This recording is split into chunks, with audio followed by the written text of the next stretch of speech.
Selamat sore pemirsa, kami hadir kembali menjumpai Anda dalam program Sumatera Utara hari ini edisi Selasa 30 Desember 2025. Sejumlah informasi menarik telah berhasil kami rangkum untuk Anda. Bersama saya Muhammad Azhar Nastion, berikut kita simak 3 cuplikan utama kami hari ini. TNI Angkatan Darat renovasi rumah tidak layak huni menjadi rumah layak huni di Tapanuli Utara. Mudik Nataru petugas gabungan tes urin supir angkutan umum. TVRI pemegang hak siar Piala Dunia 2026.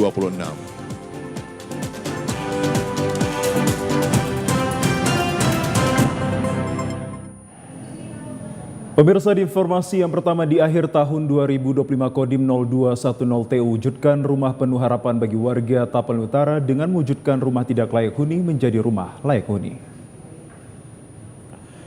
Dalam rangka memperingati HUT TNI ke-80 dan DIM 0210 Tapanuli Utara, Letkol Kavaleri Ronald Tampubolon meresmikan rumah tidak layak huni atau RTLH yang telah direhabilitasi menjadi rumah layak huni di Desa Hapoltahan, Kecamatan Tarutung, Kabupaten Taput. Dengan semangat langkah kecil berdampak besar, TNI hadir tidak hanya menjaga keamanan namun juga memberikan solusi nyata bagi kesulitan rakyat, menjadikan rumah ini sebelumnya tidak layak huni menjadi layak huni. Program RTLH ini merupakan bentuk kepedulian TNI Angkatan Darat melalui Kodim 0210 Taput dalam membantu meningkatkan kesejahteraan masyarakat khususnya warga kurang mampu. Dan DIM 0210 Tapanuli Utara Letkol Kavaleri Ronald Tampubolon menyampaikan bahwa kegiatan ini sejalan dengan tema HUT TNI ke-80, yakni TNI yang prima dan selalu hadir di tengah rakyat, serta menjadi bukti nyata kemanunggalan TNI dengan masyarakat. Warga penerima bantuan Romeo Tampubolon mengaku bersyukur dan berterima kasih atas perhatian serta bantuan yang diberikan hingga mereka dapat menempati rumah yang aman, sehat, dan layak huni. Program RTLH ini diharapkan dapat membawa harapan baru dan meningkatkan kualitas hidup masyarakat di wilayah Tapanuli Utara.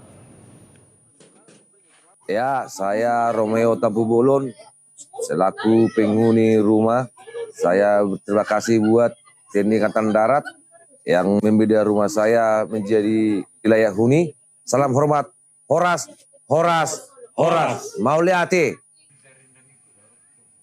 Pemirsa, puluhan petugas Polri dari Polres Nias membantu proses penyeberangan perjalanan mudik Natal 2025 dan Tahun Baru 2026 melalui jalur alternatif yang menggunakan perahu sampan di Sungai Noyo, Desa Tuwuna, Kabupaten Nias Barat. Personil yang terdiri atas anggota polisi sektor Mandeha dan Polsek Lolo Fitumoy terjun ke kawasan Sungai Noyo dan langsung memperlancar mobilisasi penyeberangan para pemudik dengan mengangkat barang-barang dan orang ke atas perahu yang telah dipersiapkan secara swadaya oleh masyarakat bersama pemerintah Desa Tuwuna. Pada titik ini jalur lalu lintas terutama dari Gunung Sitoli ke Nias Barat hingga ke Nias Selatan dan sebaliknya masih merupakan jalur perhubungan darat dengan medan yang cukup rawan akibat belum rampungnya pengerjaan proyek pembangunan jembatan Noyo yang ambruk pada awal tahun 2025. Hingga kini belum juga disiapkan jembatan darurat sehingga warga terpaksa harus berjuang setiap harinya menantang derasnya arus sungai dan berpotensi membahayakan terlebih pada musim hujan. Kapolsek Mandrehe Ibtu Yafaulase yang memimpin operasi Lilin Toba tahun 2025 menjelaskan bahwa adanya peningkatan jumlah warga Nias yang pulang ke kampung halaman untuk merayakan Natal dan Tahun Baru belum mengetahui perubahan kondisi infrastruktur jalan dan jembatan yang mengalami kerusakan berat akibat bencana. Menggunakan perahu dari swadaya dari masyarakat sebanyak 7 unit. Hingga saat ini tidak ada hambatan dan kendala. Kegiatan ini adalah dalam rangka operasi lilin sehingga personil dari Polsek Mandeh dan Polsek Moi membantu masyarakat baik orang, barang maupun kendaraan yang digunakan sehingga masyarakat terbantu. Sementara itu warga dibantu personil Polri untuk penyeberangan alternatif menggunakan perahu ini berpendapat pemerintah segera menyelesaikan pembangunan jembatan Noyo agar akses perhubungan untuk orang dan logistik dapat pulih kembali. Pembangunan jembatannya segera selesai supaya enggak nyebrang lagi bayi perahu. Ya, ini menyeberang ini bayar berapa Ibu biasanya? Bayar Rp20 Pak. Itu udah berapa kali per hari Ibu lakukan ini? Sering ya? Enggak sering sih Pak. Ya, jadi ini apa keinginan Ibu dengan kondisi jembatan yang masih belum tuntas ini? Supaya lebih cepat atau segera terselesaikan. Polisi yang berkomunikasi dengan pekerja proyek mendapatkan informasi perpanjangan waktu pembangunan infrastruktur jembatan Noyo karena mengalami gangguan cuaca selama November lalu, namun dipastikan akan rampung hingga awal Februari 2026 mendatang. Guna memastikan keselamatan dan kenyamanan perjalanan masyarakat menjelang libur Tahun Baru 2026, Polres Padang Sidimpuan dan BNN Tapanuli Selatan menggelar tes urin terhadap para sopir angkutan umum. Dalam kegiatan ini, 2 orang sopir dinyatakan positif. Tes urin ini menyasar para pengemudi angkutan umum yang berada di salah satu loket angkutan umum di Sadabuan, Kota Padang Sidimpuan yang melayani rute antara kabupaten kota. Langkah ini dilakukan seiring meningkatnya mobilisasi masyarakat yang menggunakan transportasi umum menjelang momen mudik dan libur panjang Natal dan Tahun Baru 2026. Pemeriksaan tersebut merupakan langkah preventif untuk memastikan para sopir berada dalam kondisi yang sehat serta bebas dari penyalahgunaan narkoba saat mengemudikan kendaraan yang membawa para penumpang. Selain tes urin, para pengemudi juga diberikan edukasi singkat terkait bahaya narkoba serta pentingnya menjaga kondisi fisik dan mental selama berkendara.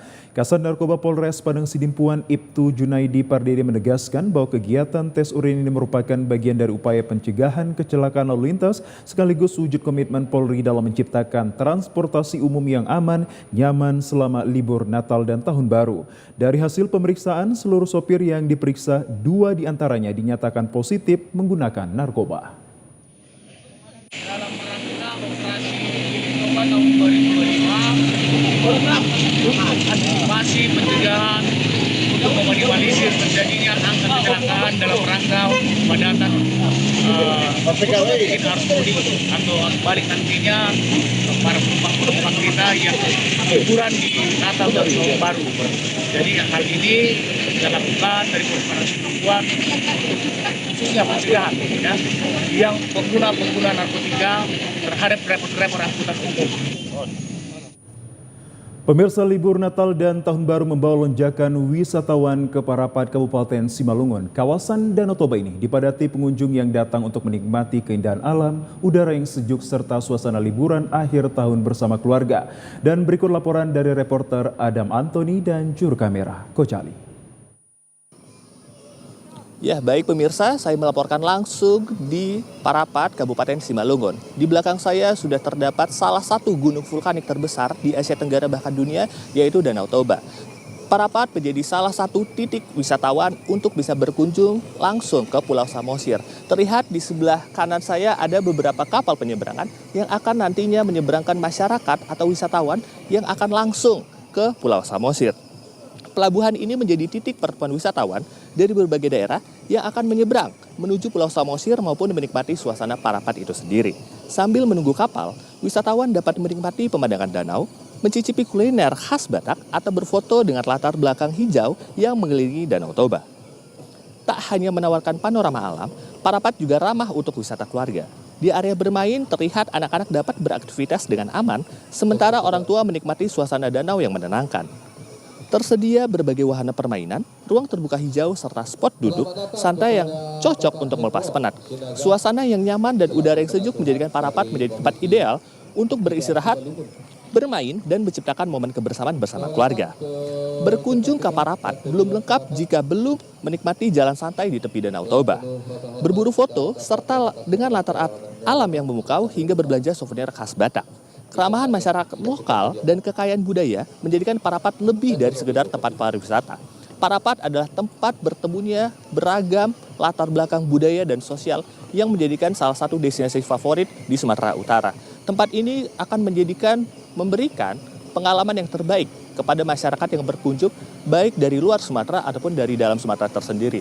Terlebih lagi terkait dengan keindahan alam, budaya hingga kuliner khas. Parapat selalu meninggalkan kesan mendalam bagi setiap pengunjung. Untuk teman-teman dan pemirsa yang selalu berkunjung ke Parapat, jangan lupa untuk selalu memperhatikan rambu lalu lintas serta membersihkan tempatnya karena jika bukan kita yang menjaga, siapa lagi? Demikian laporan yang dapat kami sampaikan, kembali ke studio. Pemirsa, sejumlah informasi menarik dan aktual lainnya akan hadir usai jeda pariwara berikut ini. Tetaplah bersama kami.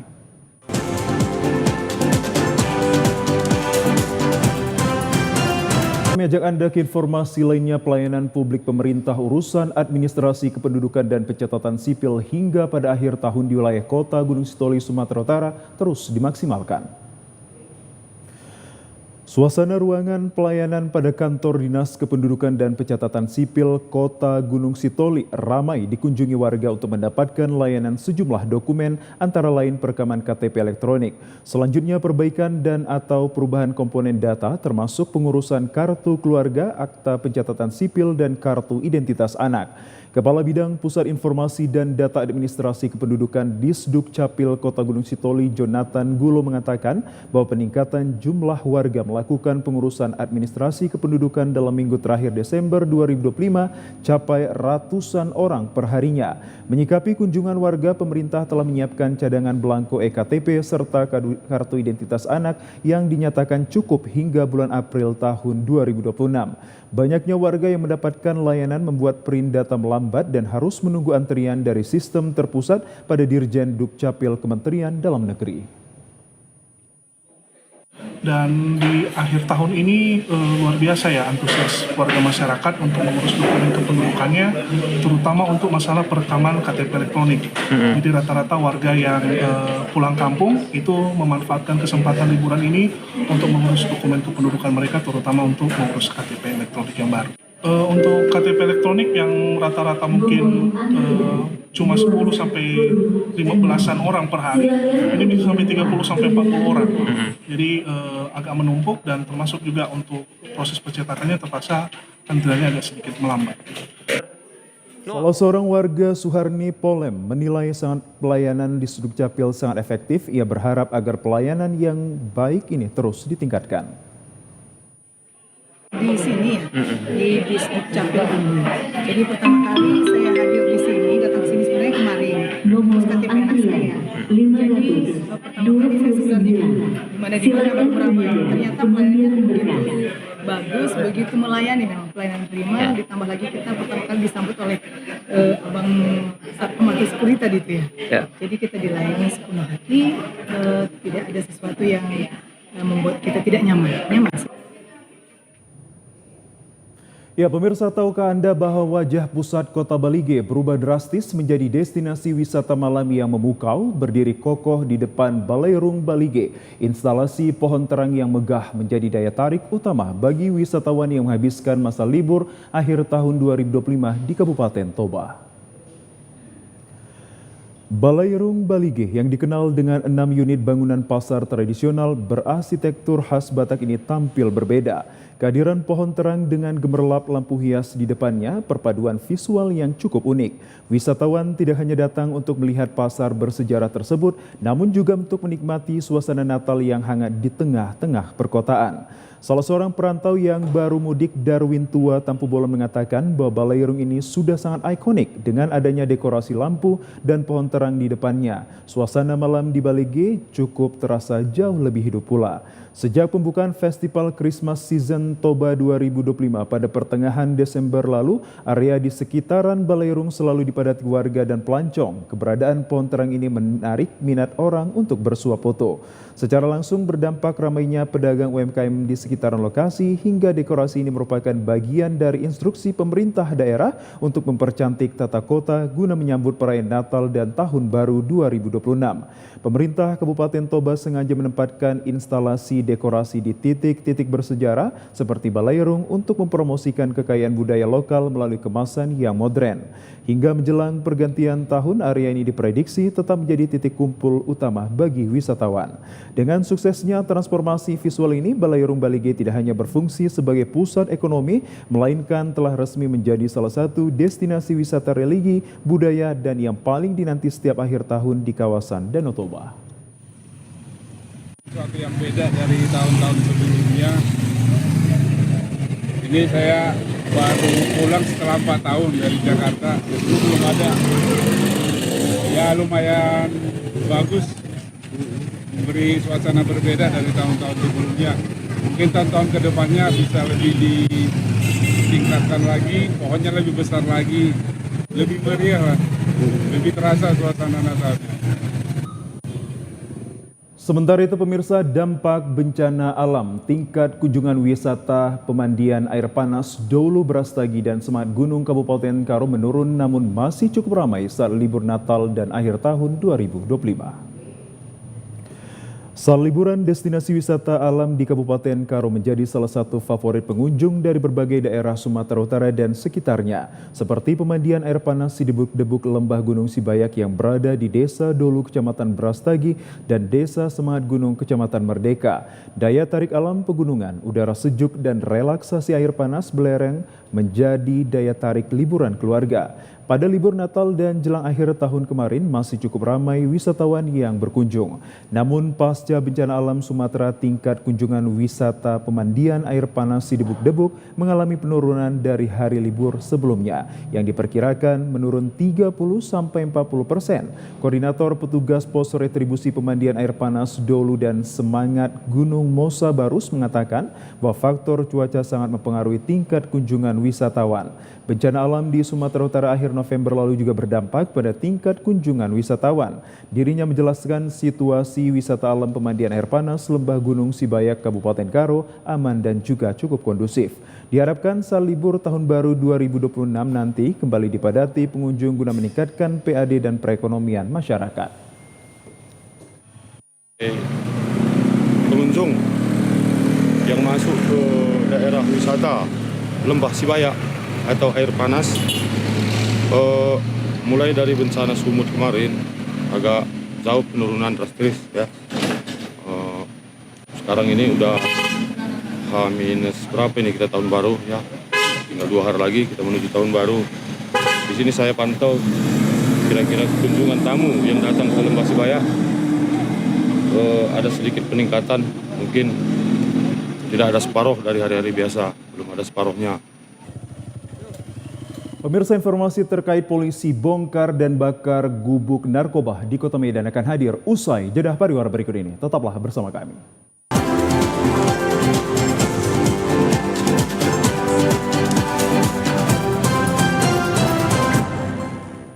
Pemirsa, Anda kembali bersama kami. Polisi membakar gubuk yang dijadikan tempat transaksi dan menggunakan narkoba di pemukiman padat di Kota Medan. Saat didatangi polisi, gubuk tersebut terlihat sepi. Viral di sosial media rekaman seorang pria saat menggunakan narkoba jenis sabu. Aktivitas yang meresahkan warga di Jalan Setia Budi, Gang Family, Kota Medan ini dengan cepat menyebar di dunia maya. Mendapatkan laporan tersebut, unit Reskrim Polsek Sunggal bergerak cepat melakukan penggerebekan ke lokasi. Saat polisi tiba di lokasi, gubuk tersebut dalam keadaan yang kosong. Di lokasi terdapat plastik klip kosong bekas narkoba dan kemudian setelah berkoordinasi dengan kepala lingkungan setempat, polisi akhirnya membongkar dan membakar gubuk yang dijadikan tempat transaksi dan penggunaan narkoba yang hanya berjarak beberapa meter dari pemukiman warga. Kanit Reskrim Polsek Sunggal Ibtu R. Bimostiadi mengatakan jika gubuk tersebut dijadikan tempat transaksi dan penggunaan narkoba, pihaknya langsung membakar gubuk tersebut. Pada hari ini, hari Sabtu, tanggal 27 bulan 12, kami menerima laporan dari masyarakat via Instagram bahwasannya ada barak narkoba di daerah Jalan Setiabudi, lingkungan 10, Gang Family. Kami didampingi Kepling langsung menuju ke TKP, bahwasannya tidak ada orang dan baket dari masyarakat bahwasannya tempat ini digunakan sebagai tempat memakai narkoba. Untuk tindak lanjut, nama bandara sudah kami kantongi, kami sekarang melanjutkan untuk lidik daripada bandar tersebut. Itu baraknya langsung kami bakar. Sementara itu, saat ini polisi tengah mengejar seorang pengedar yang biasa beroperasi di gubuk tersebut yang identitasnya telah dikantongi polisi. Jajaran Polres Mandailing Natal berhasil mengungkap jaringan peredaran narkotika golongan 1 jenis sabu dan juga ganja dengan mengamankan 22 tersangka selama periode November dan Desember 2025. Para tersangka yang diamankan berperan sebagai bandar, kurir, dan pemakai diamankan di tempat yang berbeda. Jajaran Polres Mandailing Natal melakukan pengejaran terhadap bandar narkoba golongan 1 jenis sabu dan ganja di Kecamatan Rantau Baik, Kabupaten Mandailing Natal. Bandar narkoba berinisial P, warga desa Tandike ini berhasil dilumpuhkan di kebun sawit di desa Tandike. Dari tangan pelaku, petugas mengamankan barang bukti berupa ganja kering dan sabu serta timbangan elektrik. Penangkapan bandar narkoba di desa Tandike salah satu hasil tangkapan jajaran Polres Mandailing Natal dalam kurun waktu November dan Desember 2025. Sebanyak 22 tersangka yang diamankan dari sejumlah wilayah hukum Polres Mandailing Natal. Dari 22 tersangka ini berperan sebagai bandar, kurir, dan pemakai. Petugas berhasil menyita sejumlah barang bukti mulai dari 21,83 gram sabu, 8.515 gram ganja kering, puluhan unit handphone, serta 1 unit mobil Toyota, dan kemudian jutaan uang tunai hingga timbangan elektrik dan alat hisab bong. Kapolres Mandailing Natal AKBP Ari Sopandi Palo mengatakan bahwa dari 22 tersangka sindikat narkoba ini terdapat 2 tersangka yang menjadi prioritas karena terkaitannya dengan kasus yang mengganggu stabilisasi Kamtibmas. Pertama, kasus pembakaran Mapolsek Muara Batanggadis dan kasus pemblokiran jalan nasional. Kedua tersangka ini sudah berhasil diamankan dan sudah memasuki tahap pengembangan. Di mana pengungkapan ini kita lakukan secara menyeluruh, baik itu per kecamatan dan desa, sehingga harapannya masyarakat tidak perlu khawatir lagi terhadap upaya pengungkapan. Kita akan tidak pandang bulu, semua desa, semua informasi akan kita tidak lanjuti, sehingga harapan kami himbau pada masyarakat, sweeping yang dilakukan oleh masyarakat atau ibu-ibu hendaknya dilakukan dalam bentuk informasi sehingga bersama-sama antara polisi dan masyarakat, sehingga tindakan-tindakan yang terjadi dalam proses sweeping, apakah itu anarkis atau penganiayaan, tidak terjadi. Terhadap 22 tersangka yang berperan sebagai bandar, kurir, dan pemakai ini dijerat hukuman 8 sampai 12 tahun penjara. Ya pemirsa, karena hasrat berhubungan intimnya ditolak, seorang pria di Medan tega menghabisi nyawa istrinya dengan cara dibekap dengan bantal. Pelaku juga sempat membuat alibi seolah-olah korban meninggal dengan yang wajar. Seorang pria berinisial Asrijal, 46 tahun, tega menghabisi nyawa istrinya sendiri, Nur Sri Wulandari, dengan cara dibekap dengan bantal di rumahnya di Jalan Jawa Gang Dermawan, Kecamatan Medan Helvetia, Kota Medan pada 31 Oktober lalu. Pelaku tega membunuh istrinya sendiri karena hasrat untuk berhubungan intim ditolak oleh korban.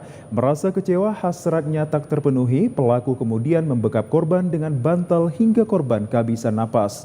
Usai membunuh korban, pelaku kemudian tidur di sebelah mayat korban hingga pagi hari. Keesokan harinya korban kemudian pura-pura terkejut dan memberitahu keluarga bahwa korban tidak bergerak saat dibangunkan pada pagi hari. Namun itu hanya akal-akalan pelaku untuk mengaburkan peristiwa pembunuhan yang telah dilakukannya. Mendapatkan laporan tersebut, polisi kemudian melakukan penyelidikan. Dari hasil penyelidikan dan pemeriksaan CCTV, didapat adegan sesaat sebelum melakukan pembunuhan, pelaku sempat mematikan saklar CCTV sehingga CCTV tidak dapat merekam aksi pelaku. Pelaku sempat tidak mengakui jika dirinya telah membunuh istrinya. Namun sejumlah luka bekas cakaran di tubuh pelaku membuktikan bahwa jika korban sempat melawan saat dibekap pelaku. Kapolres Tabes Medan Kombes Pol Jen Kelvin Simajuntak menjelaskan jika motif pembunuhan tersebut karena korban menolak berhubungan intim dengan pelaku. Terkait pengungkapan kasus kekerasan fisik dalam rumah tangga yang mengakibatkan korbannya meninggal dunia atau pembunuhan.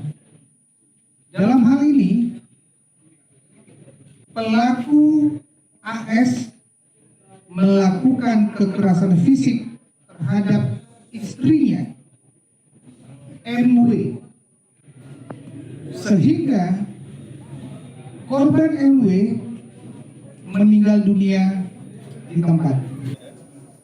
Sementara itu, kerabat korban Fatimah mengatakan dari awal sudah curiga dengan kematian korban karena terakhir video call korban tidak ada mengeluh sakit. Dari awal kami udah curiga memang kalau memang dia itu matinya itu nggak wajar. Curiganya gimana? Jadi ada Curiganya malam jam 10 malam itu masih komunikasi sama orang tuanya. komunikasi seperti apa? Video call. Cerita soal apa? Nggak ada masalah ini aja, masalah ini aja gitu. Nggak ada tanda-tanda sakit lah gitu bang, itu yang kami bikin curiga. Tiba-tiba meninggal gitu.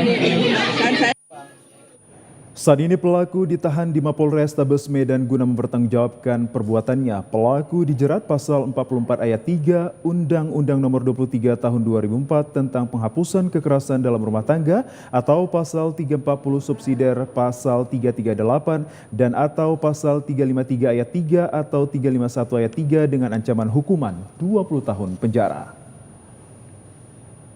Sementara itu pemirsa, tabir tewasnya F yang merupakan seorang ibu rumah tangga di dalam rumahnya sendiri Jalan Dwi Kora Sunggal, Kota Medan beberapa waktu lalu akhirnya tersungkap. Mirisnya ibu dua orang anak ini meregang nyawa karena dianiaya hingga tewas oleh anak kandungnya sendiri yang masih berusia belasan tahun. Warga kawasan Jalan Dwi Kora Sunggal, Kota Medan dihebohkan dengan tewasnya seorang ibu rumah tangga di dalam rumahnya sendiri beberapa waktu lalu. Petugas gabungan Satreskrim Polrestabes Medan dan unit Reskrim Polsek Sunggal yang melakukan olah tempat kejadian perkara pasca kejadian tak menemukan adanya tanda-tanda orang asing masuk ke dalam rumah. Hingga hasil penyelidikan, polisi berdasarkan pemeriksaan uji forensik pisau yang menewaskan F menemukan hasil DNA anak kandung keduanya berinisial AL yang masih berusia belasan tahun. Kapolrestabes Medan Kombes Pol Jen Kelvin Simajuntak menjelaskan pelaku merasa dendam kepada korban karena sering dimarahi dan melihat kakak kandungnya dianiaya fisik. Selain itu pelaku melakukan tindak pidana disinyalir karena terinspirasi dari game online dan serial anime yang mempertontonkan adegan kekerasan menggunakan pisau. Kita tetapkan sebagai tersangka. Namun demikian posisi anak sekarang berada di rumah aman karena sekali lagi teman-teman tolong kita, ini adalah anak yang pada saat kejadian itu 12 tahun.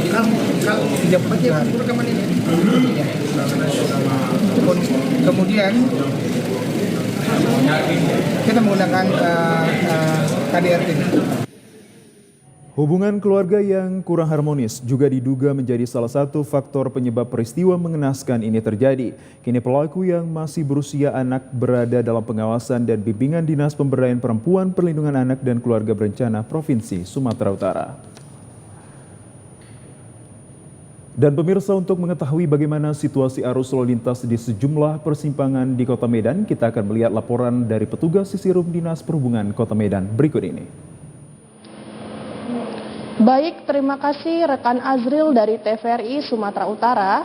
Selamat sore, saya Estu dari Sisirum ITS Dinas Perhubungan Kota Medan akan melaporkan berita terkait kondisi arus lalu lintas yang sering menjadi masalah utama bagi para pengguna jalan di kota besar di Indonesia. Tidak terkecuali di Kota Medan saat ini. Untuk melihat langsung kondisi terkini, saya akan melaporkan situasi arus lalu lintas yang terjadi di beberapa titik persimpangan Kota Medan yang terpantau oleh CCTV kami. Pertama, kita menuju ke simpang Jalan Gaperta Asrama, terpantau situasi arus lalu lintas yang datang dari arah Gaperta mengalami kepadatan volume kendaraan yang mengakibatkan melambatnya kecepatan kendaraan yang melintas di simpang tersebut. Selanjutnya kita pindah ke simpang Jalan Yamin. Terpantau kondisi arus lalu lintas yang datang dari arah Yamin mengalami kepadatan kendaraan. Personil Dinas Perhubungan tetap melakukan pengaturan arus lalu lintas guna untuk mengurai kemacetan dan antrian kendaraan yang semakin panjang. Kemudian kita melaporkan situasi arus lalu lintas simpang Jalan Krakatau Bilal.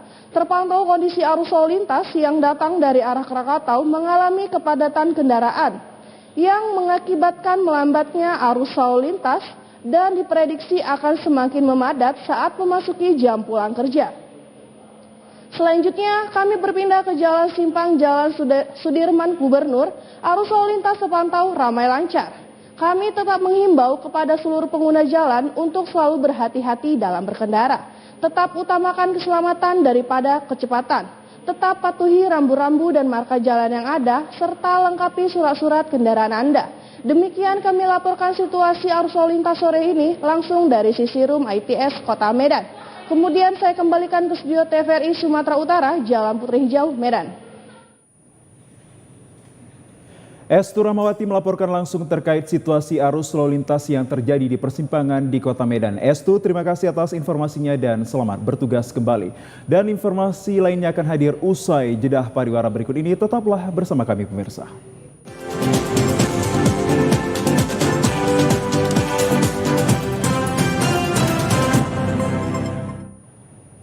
Pemirsa, Komisi 7 DPR RI mengapresiasi terpilihnya TVRI sebagai pemegang hak siaran Piala Dunia 2026 dan diharapkan untuk mendorong standar penyiaran global sekaligus transformasi pelayanan publik berkualitas.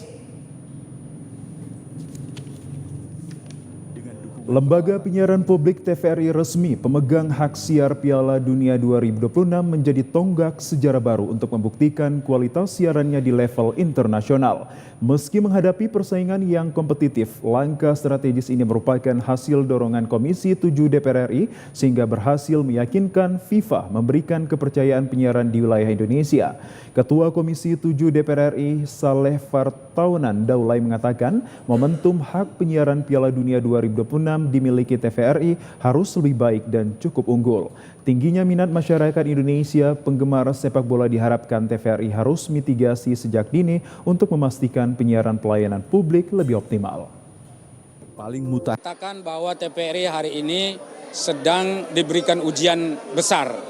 Bagaimana agar TVRI bisa menyiarkan Piala Dunia dan memberikan hiburan positif dan kemudian juga memotivasi generasi muda kita dan juga bagaimana menggairahkan agar dunia sepak bola di Indonesia semakin baik dari waktu ke waktu. Dan kita juga mengundang para investor atau juga para pengusaha untuk ikut memasang iklan di TVRI. Sebab dengan adanya iklan tersebut maka ini siaran Piala Dunia ini akan semakin baik dan semakin jelas untuk menyentuh seluruh aspek kehidupan masyarakat kita.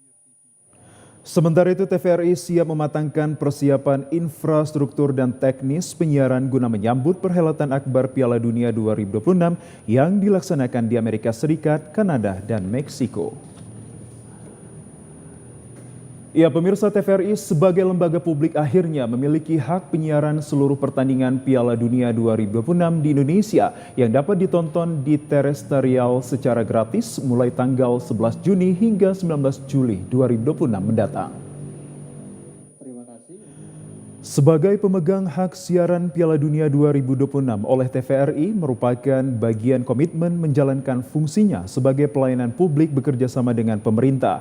Berkat dukungan Komisi 7 DPR RI, Lembaga Pelayanan Publik TVRI akan menayangkan 104 pertandingan Piala Dunia 2026 mulai dari babak penyisihan grup hingga partai final berlangsung selama 39 hari. Direktur Utama TVRI Iman Brotoseno mengatakan ditetapkannya TVRI sebagai pemegang hak siar di Indonesia menjadi tayangan berkualitas dunia yang inklusif. Untuk menyemarakkan event internasional Piala Dunia 2026, TVRI bersama pemerintah akan menyelenggarakan nonton bareng melibatkan pelaku UMKM. Sebagai upaya untuk mendorong perputaran ekonomi lokal, siaran Piala Dunia oleh TVRI juga diharapkan sebagai ruang diseminasi program pemerintah bersifat edukatif dan informatif. Di Indonesia. Kami berharap nobar-nobar ini yang akan diselenggarakan di seluruh wilayah Indonesia ini akan bisa menggerakkan perekonomian lokal, dan kami berharap juga nanti masyarakat juga akan menikmati tontonan ini secara dalam kualitas yang bagus ya dari TVRI tentunya, dan kita memastikan bahwa masyarakat akan menerima hiburan ini dan dengan penuh kegembiraan. Gitu. Ya, jadi kami menghimbau, yuk kita sama-sama tunggu momen ini dan mari kita nonton sama-sama Piala Dunia di TVRI. Terima kasih. Di tengah masa pemulihan bencana, penyiaran Piala Dunia 2026 oleh TVRI diharapkan memberikan hiburan bagi masyarakat yang terdampak sekaligus sebagai optimisme untuk bangkit. Pemirsa, untuk menyemangati serta mendorong atlet-atlet untuk lebih berprestasi dari berbagai cabang olahraga, pemerintah Kabupaten Tapani Utara dan KONI memberikan tali asih kepada atlet berprestasi dan juga wasit. Pemerintah Kabupaten Tapani Utara di penghujung tahun 2025 ini bersama KONI Taput memberikan tali asih kepada atlet berprestasi dan wasit yang berprestasi dari Kabupaten Tapani Utara. Pemberian tali asih ini sebagai bentuk apresiasi sekaligus penyemangat atas dedikasi dan capaian mereka dalam mengharumkan nama daerah kepada atlet dan para wasit dari berbagai cabang olahraga yang bertujuan untuk memotivasi atlet dan juga wasitnya. Wakil Bupati Tapani Utara Denny Sihombing berharap kepada 63 atlet dan wasit agar terus meningkatkan prestasi, menjunjung sportivitas, serta berkontribusi dalam pembinaan dan pembangunan olahraga di daerah. Meski di saat ini kondisi keuangan daerah sedang defisit, perhatian dan dukungan ini dapat menumbuhkan semangat juang serta melahirkan lebih banyak prestasi olahraga di masa mendatang. Ketua KONI Tapani Utara Tulus Simajuntak berharap perhatian dan dukungan ini dapat menumbuhkan semangat juang serta melahirkan lebih banyak prestasi olahraga di masa yang akan datang. Kebetulan tahun depan kita ada Porprov setelah rapat kerja dari provinsi kemarin. Nah, kita harus mempersiapkan tim Tapani Utara dengan baik di sana untuk mencapai hasil maksimal. Kebetulan di samping saya ada Ketua Porni juga yang akan membuat persiapan serius, tetapi tetap dengan dukungan penuh dari pemerintah dan pihak-pihak yang mau untuk memajukan olahraga di Tapani Utara.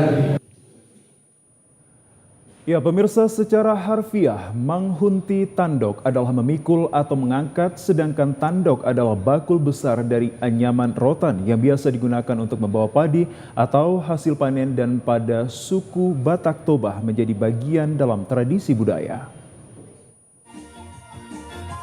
Tandok dimaknai sebagai tradisi membawa tandok berisikan hasil bumi atau berkat dalam suatu prosesi adat dalam pesta adat Batak pada umumnya. Kaum perempuan khususnya dari pihak hula-hula atau boru berjalan beriringan sambil menjunjung ataupun memikul tandok diletakkan di atas kepala yang berisikan beras ataupun padi. Menghunti tandok bukan sekedar prosesi seremonial, melainkan simbol kuat identitas budaya Batak yang menekankan harmoni sosial, adat istiadat dan rasa kekeluargaan. Prosesi ini sering diiringi tor-tor Batak dan musik gondang menambah kehikmatan serta nilai sakral acara. Tradisi menghunti tandok merupakan salah satu warisan budaya masyarakat Batak Toba yang hingga kini masih dilestarikan dalam berbagai upacara adat dan hal ini biasanya ditampilkan dalam pesta adat pernikahan, syukuran dalam adat dan tradisi budaya Batak. Selain memiliki nilai filosofis yang kuat, menghunti tandok juga mencerminkan peran penting perempuan pada sebagai penjaga adat dan juga budaya. Menurut salah satu warga desa Sipoholon, tradisi menghunti tandok ini merupakan identitas budaya serta menjaga nilai-nilai luhur warisan leluhur agar tetap hidup di tengah arus modernisasi.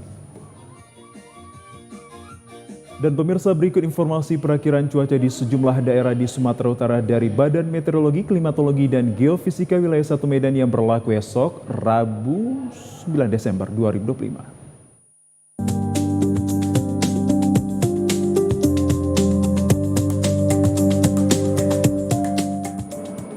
Halo Sobat BMKG, Assalamualaikum warahmatullahi wabarakatuh. Senang sekali saya Budi Prasetyo, Perkirawan Balai Besar Meteorologi, Klimatologi, dan Geofisika Wilayah 1 yang akan menyampaikan informasi perakiran cuaca untuk esok hari, Rabu 31 Desember 2025 di wilayah Sumatera Utara.